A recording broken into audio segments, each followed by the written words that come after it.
Je me suis rendue aujourd'hui en Seine-et-Marne auprès des acteurs du secteur forestier de la construction biosourcée en Île-de-France. Depuis le début de la mandature avec Valérie Pécresse, on mène une politique véritablement ambitieuse en faveur de la forêt et de cette filière bois matériaux biosourcés. C'est une filière qui, de l'amont à l'aval, a un formidable potentiel environnemental et en termes de CO2 et également d'emploi. Alors sur l'amont tout d'abord, on a fait une priorité de la préservation de nos forêts qui couvrent un quart du territoire francilien. Ce sont à la fois des poumons verts, des réservoirs de biodiversité et évidemment des espaces de loisirs indispensables. Il faut donc dynamiser la gestion forestière et approvisionner cette filière tout en préservant nos espaces forestiers. Je me suis donc rendue dans la forêt de Ferrières, qui est la plus grande forêt détenue par la région. On y a notamment financé des mesures de compensation forestière et des travaux de desserte forestière pour un meilleur accès.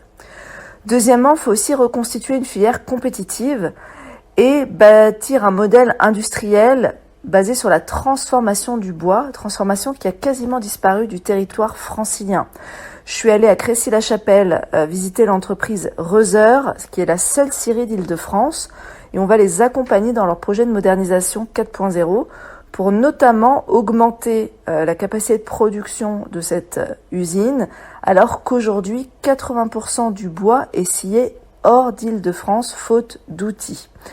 On aide également des solutions innovantes comme la future usine Wallup, qui est financée à hauteur de 330 000 € par la région et qui va produire demain des murs préfabriqués en bois et en béton de chanvre fournis par nos agriculteurs. Et enfin, sur l'aval, les matériaux biosourcés sont une réponse crédible à nos préoccupations environnementales. Un bâtiment bois de 2000 m², il permet d'éviter 370 tonnes de CO2 par rapport à un bâtiment conventionnel.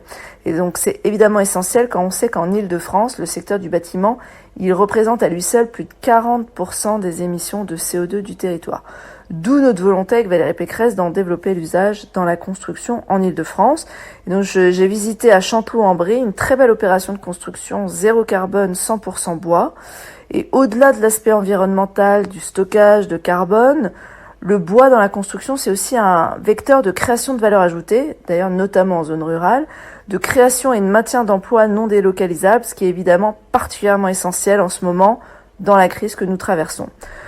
Donc notre engagement pour cette filière bois biosourcée de l'amont à l'aval, il va se renforcer encore dans les mois qui viennent pour faire de ces filières un des piliers du plan de relance de l'économie francilienne.